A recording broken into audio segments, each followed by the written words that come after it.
governments are actually more willing to let the system collapse at some point. And they're all just praying. They're all just hoping that the bomb's not going to go off on their watch. It'll be the next guy or the next gal who has to deal with it. And it won't be me. I'll keep making the promises. And that's a horrifying prospect. Hello and welcome back to the Americano Show. Today we are going to be talking about the big news of the day, which is Donald Trump's bust up with Elon Musk. His very public, very social media-tized bust up with Elon Musk, the world's richest man. And the latest, Kate Andrews, Spectator's US deputy editor, who is in New York at the moment, is apparently that there might be some kind of rapprochement, having fallen out so badly in the last 24 hours. Donald Trump and Elon Musk might be about to have a phone call and things might all be okay again. There are rumors of a phone call. There are rumors of the opportunity to hug and make up, although I think it was suggested by Trump's team this morning that he's not quite in the mood to speak to Elon, although he thinks Elon might be in the mood to speak to him. This ultimately sounds like a couple who might genuinely still have feelings for each other, although those feelings have turned incredibly hostile over the past 48 hours. I think there's also a big debate about who dealt the first blow.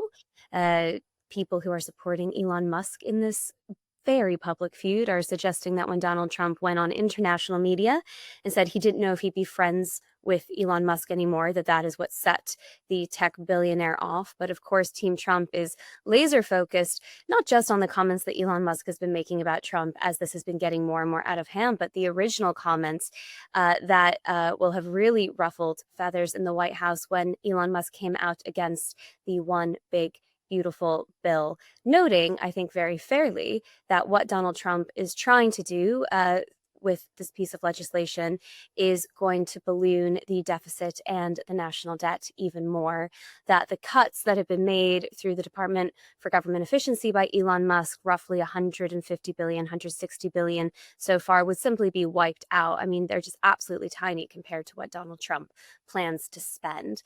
That is where all this was rooted, but that has certainly taken off, and we've moved into far more personal territory. Trump threatening to go after Musk's businesses, Elon Musk talking about Donald Trump's ties to Jeffrey Epstein. These are very, very low blows, and we simply don't know if they're going to go lower.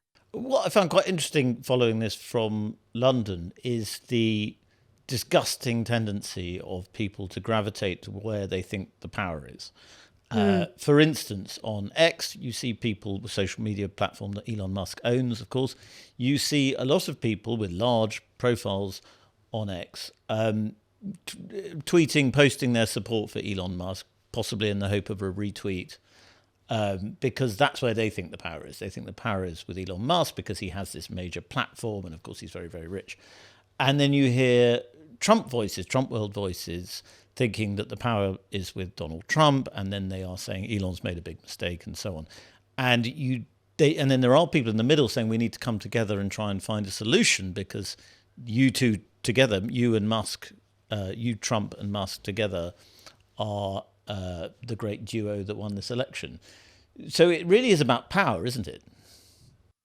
It's about power, it's about platform, as you say, it's about attention, and perhaps it's who you think is more likely to like or share your particular comments about this feud. We've seen this before, particularly with Elon Musk. I would say even when he was going after Keir Starmer in the UK and talking about the grooming gangs, there was definitely a real attempt to grab the SpaceX founder's attention on part of the reason of that, of course, is because Elon Musk does engage with users, and you can have a big platform, but you don't even have to have a particularly big platform in order for Musk to potentially engage with you. So people know it's an option. I think the group that you just mentioned there, Freddy, which is most interesting, are clearly the people who are roughly on board with the MAGA agenda, very pleased that Donald Trump swept that election, see the opportunity for change in DC, and recognize that the pair is likely stronger together. And I think it is fair to say that they're stronger together because if they use their time and attention to tear each other apart, that is time and attention that's going to be taken away from the things that people would actually like to get done in DC, whether that be around tax cuts, whether that be around regulation, whatever it is. They see that Donald Trump and Elon Musk focus so much on each other and not about the things that they agree upon or the changes that they could make as fundamentally a bad thing to their agenda.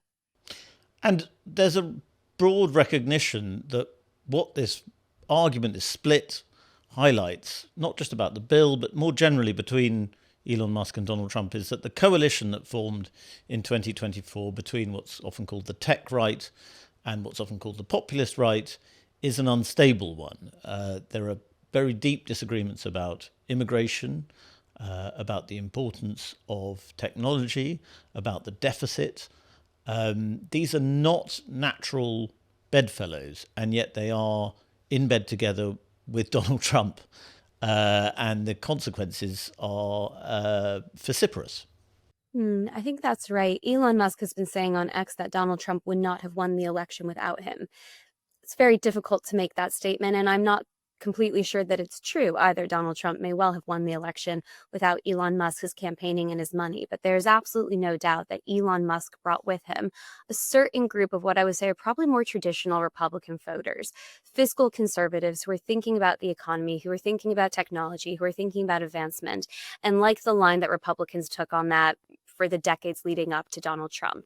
And I think Doge in particular was a big selling point for a lot of those people. They would tolerate certain personal characteristics of the president that they don't like if it meant that somebody like Elon Musk could take Javier Milei's axe in Argentina, his chainsaw, and bring it to government in DC. That was a big selling point. And I suspect that the Trump administration knows that. But of course, the Trump administration does not have to get reelected. And they are not looking at running another kind of election like that. The midterms are going to be a big moment. You've got Elon Musk right now talking on X today, resharing things about how the Republicans will lose in the midterms. The Democrats will try to impeach Trump. That's not helpful to them. But the biggest hurdle for Donald Trump is in 2024. It's already passed. That coalition, I think you could argue, it's not just tense. I'm not sure it was ever real.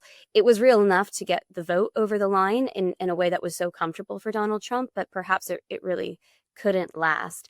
And I think one of the biggest differentiations between these two men is the purist that is Elon Musk and the pragmatist that is Donald Trump.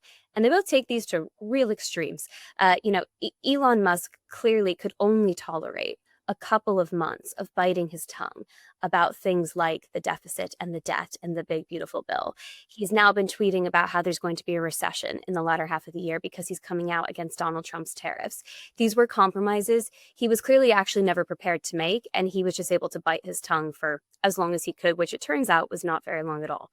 On the flip side, you have the ultra pragmatist in Donald Trump, who, if he thinks he's got a line or a slogan that the public might like, he'll say it, and he usually won't think twice about it. And he was happy to sell the idea of Doge on the doorstep in 2024, and he was also happy to promise that there be no trade-offs, no cuts to entitlements, no changes to Social Security or Medicare.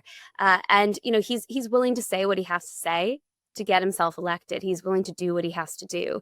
And perhaps those personalities can work together for a small period of time. Perhaps they can have a nice dinner party together. Maybe these two men in the future can genuinely be friends, but they're not going to be long-term political partners because the blowups are just going to be too extreme. And we've already seen this has been building for a while. Elon Musk shouting at the Treasury Secretary, Scott Bessent, who was actually trying to roll back the tariffs that Elon Musk doesn't like. It still wasn't enough. It still wasn't pure enough.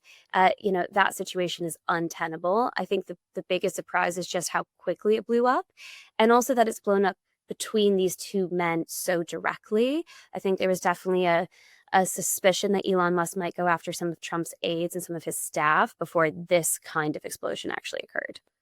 There's obviously an ideological fight, but it's also a personal fight. It's a private, character-based fight, it seems, between Elon Musk, who is quite a wild character in some ways, and not Donald Trump necessarily, but a lot of his close inner team.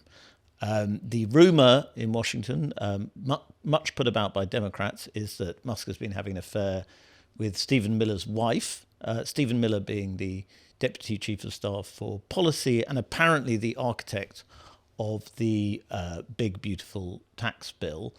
Musk has also, as you mentioned, had a near physical fight, according to reports, with Scott Bessent, the Treasury Secretary. He has been very rude about Peter Navarro, who is behind the tariffs, which he objected to. And it seems as though almost everyone inside Trump world, apart from Trump and a few people who are loyal to Elon Musk, are fed up with him. They've just had enough.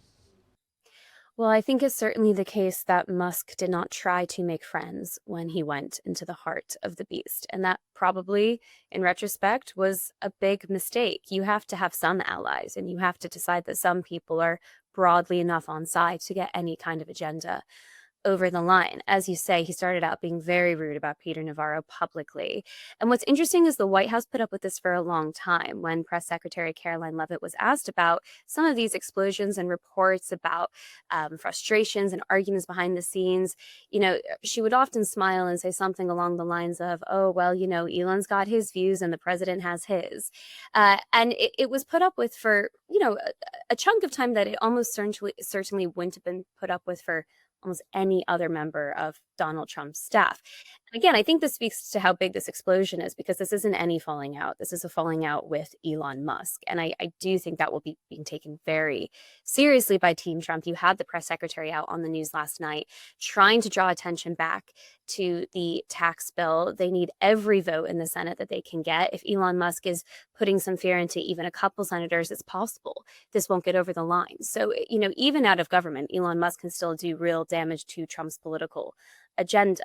But as you point out, Fred, this is not somebody who went in to make friends. And I think you could certainly feel, as Musk's time in Doge was winding down, that there was something increasingly artificial and almost plastic about the scenes and events for praise that were being hosted for Elon Musk, some of the press team driving around in a Tesla to basically say thank you, the very staged press conference in the Oval Office. The Wall Street Journal has a very interesting report out today about how the briefings were going around, including given to the president, that felt like everything was on eggshells. This is what you need to be prepared for when you go into this press briefing, because the situation was not good by the end. So perhaps this explosion was more anticipated by some in Team Trump than we would have realized when it all came out on X and on True Social over the past couple of days. But still, to think that both men would go as far as they did is that ramp up, that escalation of Trump talking about Elon's businesses and then Elon talking about Epstein and Donald Trump and their relationship,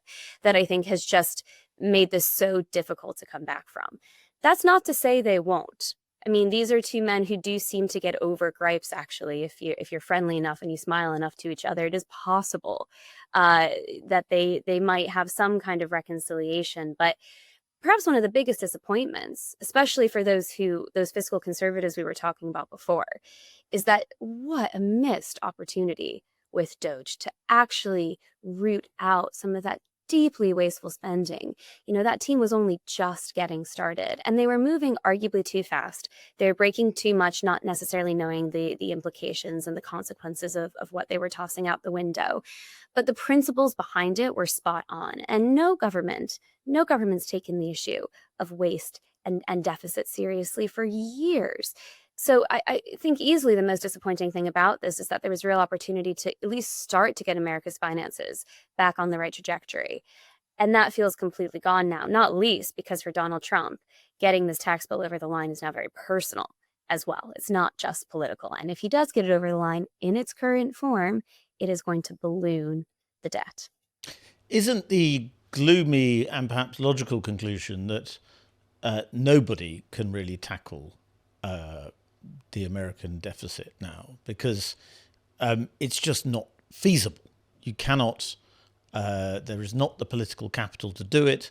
Doge was a clever stunt, a political stunt that, voters like the idea, because you're talking about slashing away at things in Washington that they don't like, USAID and so on, and everybody knows that that's very wasteful and possibly even harmful to the United States and its interests.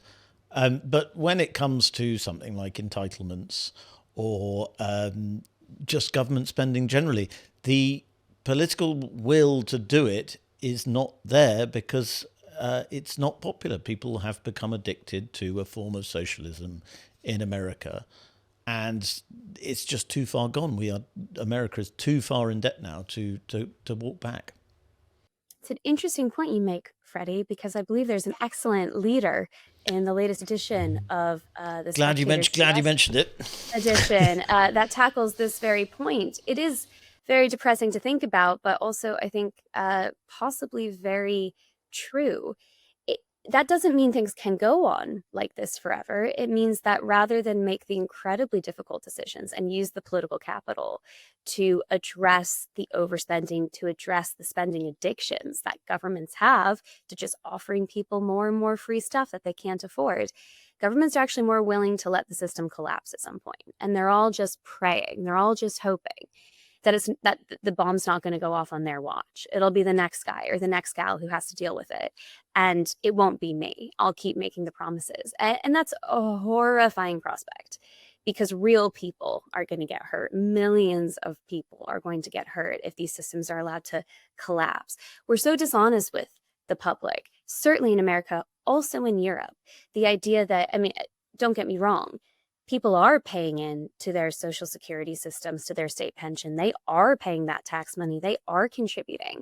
But that's not going into a pot with your personal name on it. It's basically a pay-as-you-go system. That money is funding the older generations now that are retired. And the idea, especially as the ratio between worker and retiree shrinks, that in 30, 40 years' time, our generation, Fred, is going to get any of these benefits, anything like these benefits. It's just preposterous. It's just simply not going to be the case unless politicians are willing to truly address and reform the system now. And I agree with you, Freddie. There just does not seem to be any political will to do this, not in America, not in Europe. It's going to catch up with Europe first. The dollar is the reserve currency. America can get away with this for longer. I think we're going to see some of these horrors, I'm so sorry to say, probably play out in Europe first. Maybe that'll be a wake-up call for other governments that still have time to readdress and to be honest with the public about what they can actually deliver. But no, it's really disappointing that Donald Trump actually has a mandate at the moment to make some change. He rolled a lot of it back. He doesn't have a mandate to wipe out Social Security or Medicare, nor should he. That would be deeply irresponsible for the people who now expect to have that and plan their retirement on it. But he does have a mandate to make some sort of change. And he's clearly decided not to do it. And Musk has clearly given up. And they've blown this whole thing up. I think it would take years to even get back on track at this point, even if they could. So as I said before, perhaps one of the greatest disappointments, really, of the Trump administration so far. I thought it was a typically pathetic and embarrassing intervention from Chuck Schumer, who is a minority leader for the Democrats in the Senate. Then he said, Siri, play Bad Blood, which is a reference to a Taylor Swift song, as you'll know, and I know because of my daughter. But it's deeply cringe to do that about that. And it was trying to be online, culturally relevant, but it just sounded or looked pathetic. And that's the problem for the Democrats. They're not really part of this conversation at all. And it's the conversation that everyone's talking about. No, they're not. I do think some of them are absolutely thrilled that Donald Trump and Elon Musk have taken all of the spotlight off of Team Biden and Biden's administration, which, has only been getting brighter and brighter in the past couple of weeks since we've had the sad diagnosis of Joe Biden's pretty aggressive cancer. All of the attention is turned to the much healthier people who were around him, who were part of that cover up and doing everything they could to make sure the public didn't really know the physical and mental state that the former president was in.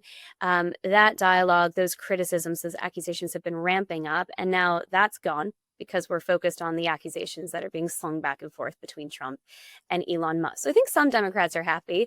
Others just have no idea, as you say, how to get involved in any part of these conversations. What a world it would be if a Democrat actually had something to say about what they're debating about. How high should taxes be? What do we need to do about the deficit? How do we start to curb the national debt? Is paying it down ever going to be realistic? Or can we keep it where it is? Can we get a balanced budget? Imagine if a Democrat has something to say about any of those issues. They could potentially win the next election, but they are out in the wilderness and they have They have no idea what to do. The right is in charge politically, but also culturally. You're just seeing massive shifts across America. I'm here in New York City in the Spectator's office here, and there's been lots of reporting about the MAGA bros whose MAGA hats are now dominating areas like the East Village. These are the cultural times have changed, but I do think that the personalities involved are the the biggest factor here. If Trump were having a fight with Scott Bessent, if Trump were having a fight with Susie Wiles, it would not be taking place on competing social media apps. It is the fact that Trump and Musk are both so powerful. Musk is very bright, Trump is very savvy, and they both have a heck of a lot of money. And everybody knows that if they wanted to get into a full-blown war with each other, it would be explosive, it would be incredibly ugly, and nobody would be able to look away. And they'd both have the resources to do some pretty terrifying stuff. And so I think that this massive question hangs over the weekend that we're going into now. Do they at least de-escalate, if not make up, but do they at least de-escalate? Or does this get bigger? Because between these two men, it could absolutely get bigger. Most public feuds we see are people slinging insults back and forth to one another, and it's pretty rare, and people try to avoid it. This is one that could just, it could explode. It could rocket off, given the two men involved. And I think that's what everybody's waiting to see. Well, we shall follow this weekend with interest. Kate, thank you very much for coming on to Americana. Thank you, Freddy.